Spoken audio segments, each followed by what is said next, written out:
Jail का जवाब, jail का जवाब। दिल्ली से आया हूं झोली फैला के आपसे भीख मांगने के लिए। मेरे भारत को बचा लो, मेरे देश को बचा लो।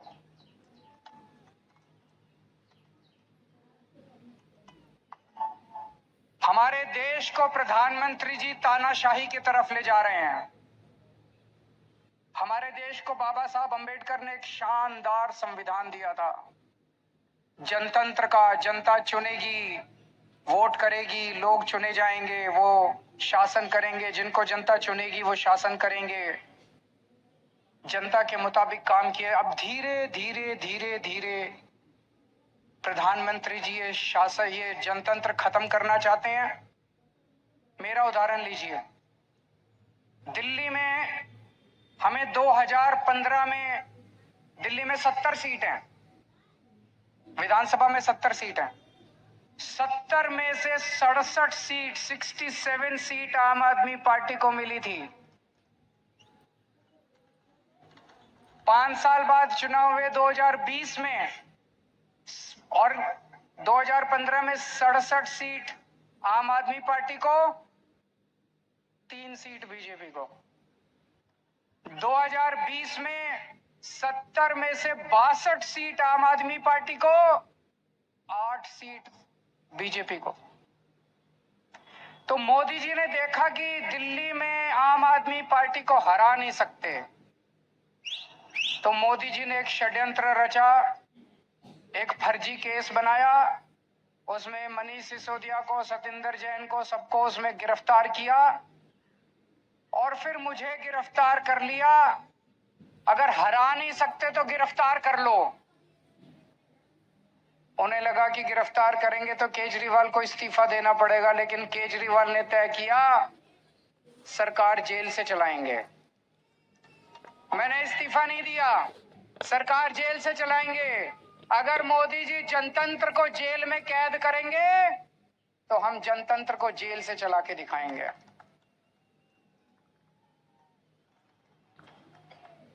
मैं एक बहुत छोटा सा आदमी हूं।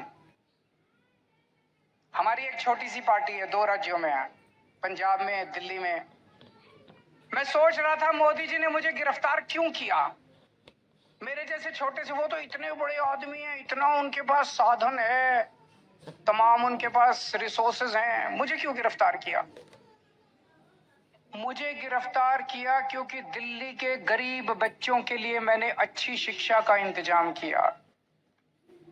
दिल्ली के गरीब बच्चों के लिए मैंने अच्छे सरकारी स्कूल बनाए, शानदार सरकारी स्कूल बनाए।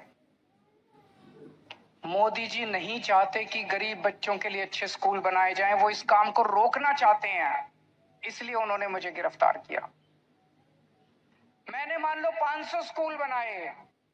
मोदी जी आपका बड़प्पन तो तब था आप 5000 स्कूल बनाते। आप तो इतने बड़े आदमी हो, आप 5000 स्कूल बनाते तब आपका बड़प्पन था। आपने केजरीवाल को गिरफ्तार करके स्कूलों का काम रोक दिया दिल्ली के अंदर। मुझे गिरफ्तार इसलिए किया क्योंकि दिल्ली में मैंने इतने सारे मोहल्ला क्लिनिक, गली गली में मोहल्ला अस्पताल बनाए शानदार, सबका इलाज मुफ्त कर दिया, दवाइयां, टेस्ट, सब कुछ मुफ्त कर दिया 2.5 करोड़ दिल्ली के लोगों के लिए। मोदी जी ये काम रोकना चाहते हैं, इसलिए मुझे गिरफ्तार किया।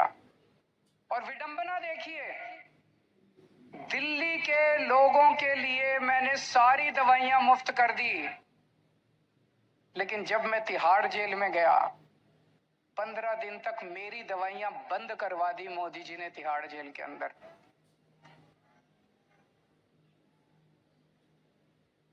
मैं शुगर का मरीज हूं 20 साल से, और 10 साल से इंजेक्शन ले रहा हूं इंसुलिन के। रोज 4 इंजेक्शन लगते हैं मेरे को इंसुलिन के, 52 यूनिट इंसुलिन लेता हूं रोज।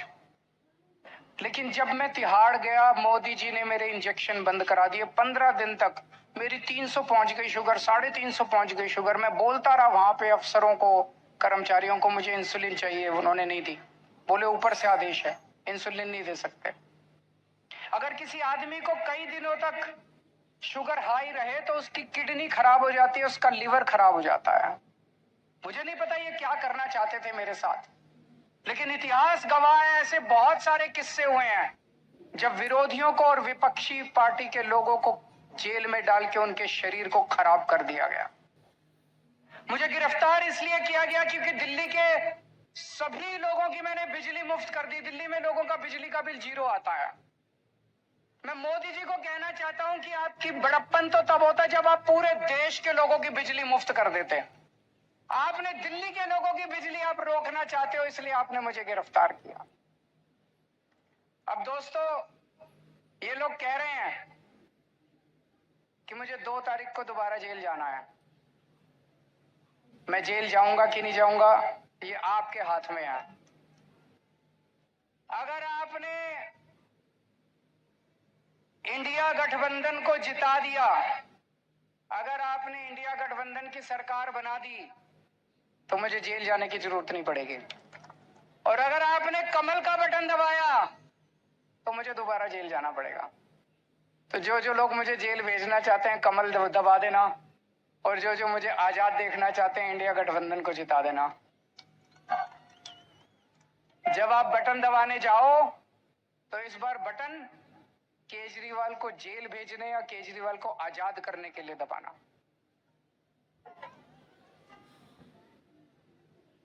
रशिया का नाम सुना है?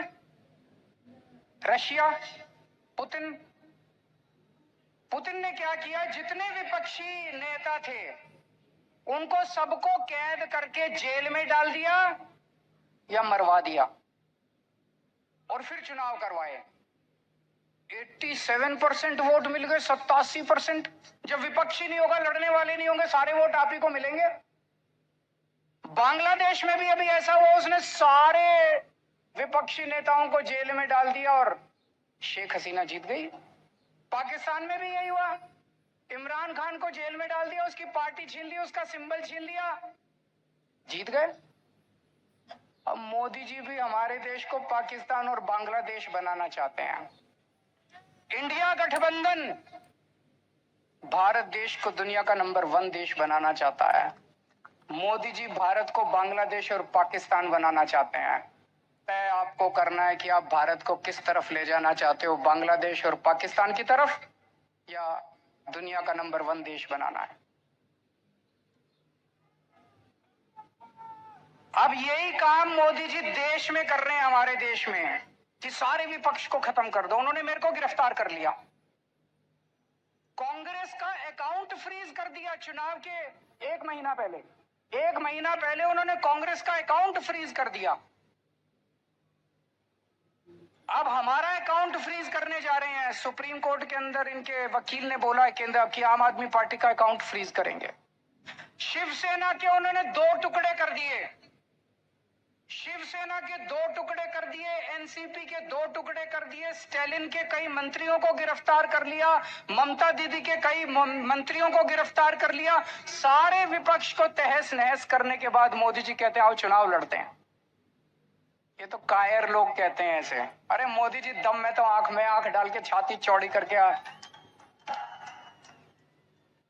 चुनाव की तरह लड़ो ना। सबके अकाउंट फ्रीज कर दिया, सबको जेल में डाल दिया। इस वक्त मोदी जी एक बड़े खतरनाक मिशन पे काम कर रहे हैं। बहुत खतरनाक मिशन है, आपको पता नहीं, अंडरग्राउंड पे चल रहा है। उस मिशन का नाम है 1 नेशन 1 लीडर। इस देश में वो चाहते हैं मोदी जी एक ही नेता होना चाहिए। उसके लिए वो 2 लेवल पे काम कर रहे हैं। एक लेवल जितने विपक्ष के नेता हैं एक एक करके सबको जेल में डाल रहे हैं। कईयों को डाल दिया, और अगर वो जीत गए, भगवान ना करे वो जीते, अगर वो जीत गए, मैं आपको चैलेंज करता हूं अगले चुनाव तक ठाकरे साहब भी जेल में होंगे, खड़गे साहब भी जेल में होंगे, राहुल गांधी भी जेल में होंगे, प्रियंका भी जेल में होगी, केजरीवाल तो है ही जेल में, शरद पवार साहब भी जेल में होंगे, ममता जी भी जेल में होंगी, स्टैलिन भी जेल में होंगे, पिनराई विजयन भी जेल में होंगे। तो एक उनके लेवल पे काम कर रहे हैं, विपक्ष को सबको जेल में डाल दो, जैसे पुतिन ने, शेख हसीना ने, जैसे पाकिस्तान वालों ने जेल में डाला। और दूसरे लेवल पे उनकी अपनी बीजेपी पार्टी में जितने नेता हैं सबको पैदल कर दिया, सबकी राजनीति खत्म कर दी। देवेंद्र फडणवीस को खत्म कर दिया, उन्होंने शिवराज सिंह चौहान को खत्म कर दिया, वसुंधरा राजे को खत्म कर दिया, डॉक्टर रमन सिंह को खत्म कर दिया, खट्टर साहब को खत्म कर दिया। एक ही बचा है। कौन है? अगला किसका नंबर है? अगला किसका नंबर है? सारा देश जानता है अगला नंबर योगी आदित्यनाथ का है। अगर ये जीत गए तो 2 महीने के अंदर योगी आदित्यनाथ को उत्तर प्रदेश के सीएम पद से हटा देंगे ये लोग। बड़ा खतरनाक। एक ही नेता बचेगा और वो भी बस वही राज करना चाहते हैं। लेकिन एक और चीज है, 2014 में जब मोदी जी प्रधानमंत्री बने थे, उन्होंने एक नियम बनाया बीजेपी के लिए कि जो नेता 75 साल का हो जाएगा बीजेपी में, उसको रिटायर करना पड़ेगा, उसको अपना पद छोड़ना पड़ेगा, उसको टिकट नहीं मिलेगी, और अगर वो किसी पद पे काम कर रहा है तो उसे इस्तीफा देना पड़ेगा। उस रूल के तहत उन्होंने सबसे पहले आडवाणी जी को रिटायर किया, फिर मुरली मनोहर को रिटायर किया, फिर उन्होंने सुमित्रा महाजन को रिटायर किया, फिर उन्होंने यशवंत सिन्हा को रिटायर किया और कई लोगों को रिटायर किया। इस साल 17 सितंबर को मोदी जी 75 साल के हो रहे हैं।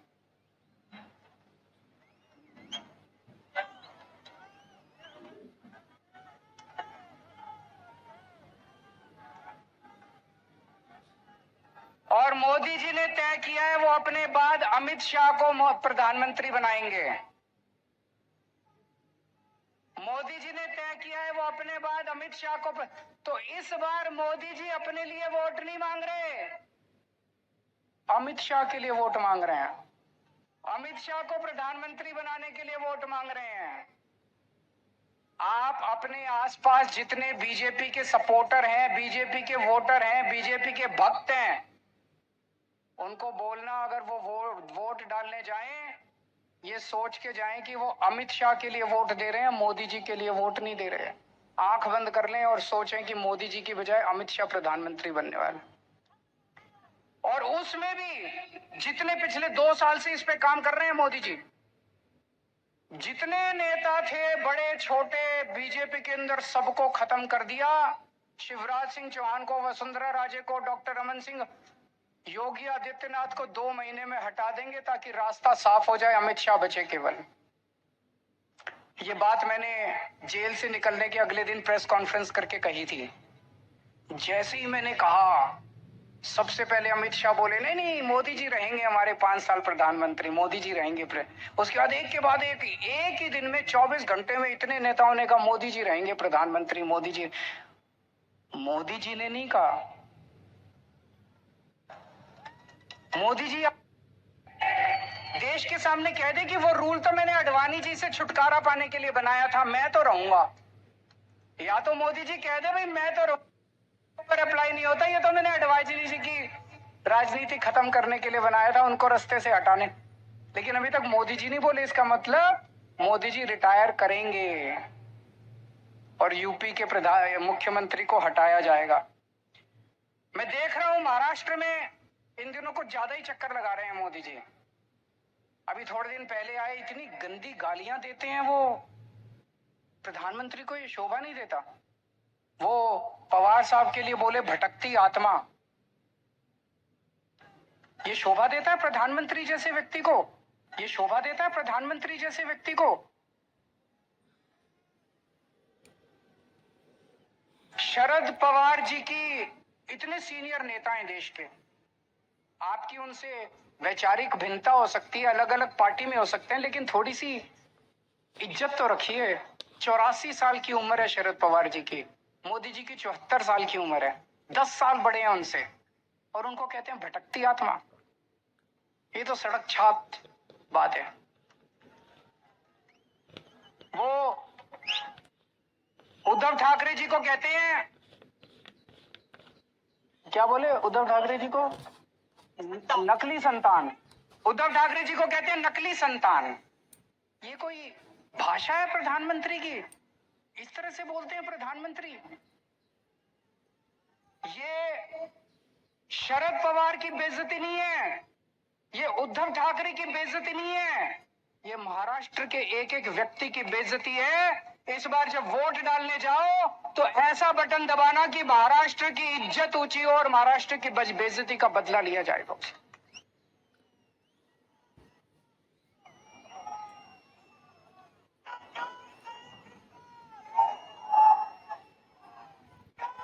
मेरे को इन्होंने 21 दिन की मोहलत दी है सुप्रीम कोर्ट ने। मुझे उम्मीद नहीं थी कि मैं जेल से बाहर आऊंगा इतनी जल्दी, लेकिन बजरंगबली की कृपा है मेरे ऊपर। बजरंगबली की कृपा है। अचानक एक दिन मैं सेल में बैठा था, मेरा 25 नंबर सेल है, जेल नंबर, अब दोबारा जाना है मुझे, आप लोग मुझे चिट्ठी लिख सकते हैं जेल में। Cell number 25, jail number 2, Tihar jail. और मेरे सेल में दो सीसीटीवी कैमरे लगा दिए मोदी जी ने। 2 सीसीटीवी कैमरे हैं, 24 घंटे मेरी मॉनिटरिंग होती है। 13 अफसर बिठा रखे हैं, एक एक अफसर के पास 2 टीवी स्क्रीन है जिसपे मैं कितने बजे उठता हूँ, बाथरूम कितने बजे जाता हूँ, कितनी देर टॉयलेट करता हूँ, खाना खाता हूँ, टीवी देखता हूँ, किताब पढ़ता हूँ, क्या करता हूँ क्या नहीं करता। आप सोच के देखो, अगर आपको ये पता चले कि 24 घंटे आपके हर मूवमेंट को कोई मॉनिटर कर रहा है, जीना मुश्किल हो जाता है। और 2 टीवी स्क्रीन प्रधानमंत्री जी के अपने दफ्तर में लगे हुए, 24 घंटे मोदी जी मेरे को देखते हैं कि मैं क्या कर रहा हूं।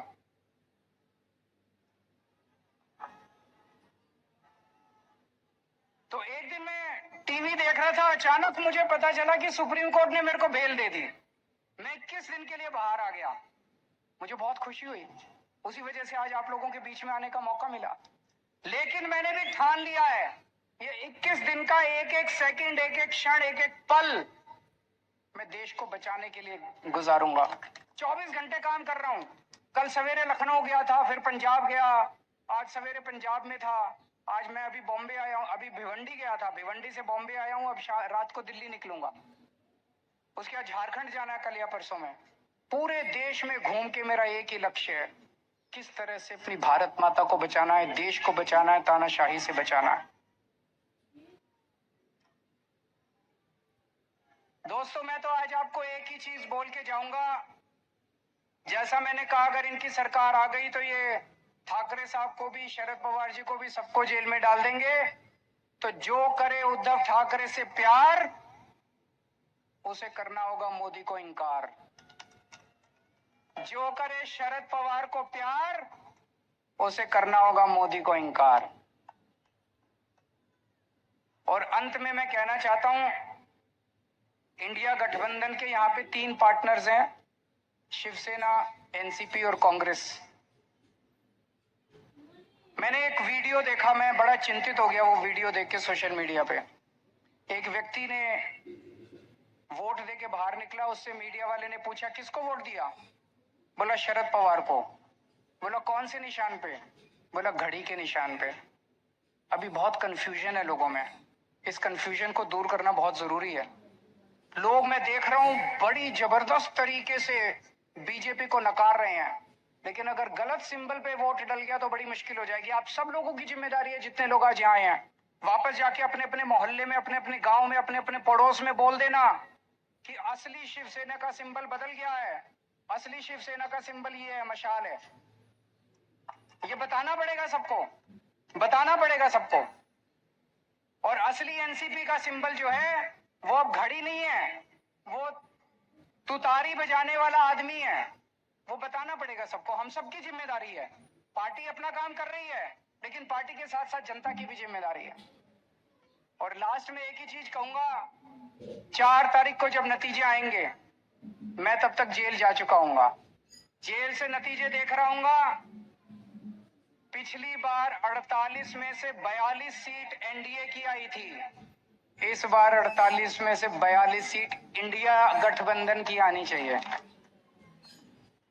अगर 48 में से 42 सीट इंडिया गठबंधन की आई तो मुझे जेल के अंदर बड़ा सुकून मिलेगा। आप सब लोगों ने, इंडिया गठबंधन के सभी नेताओं ने, ठाकरे साहब ने, पवार साहब ने, खड़गे साहब ने आज मुझे आमंत्रित किया, बोलने का मौका दिया, बहुत बहुत शुक्रिया। और इतने प्यार से आप सब लोगों ने सुना। आप लोग खुश रहें, स्वस्थ रहें, भगवान आपका खूब खुशियां दे। भारत माता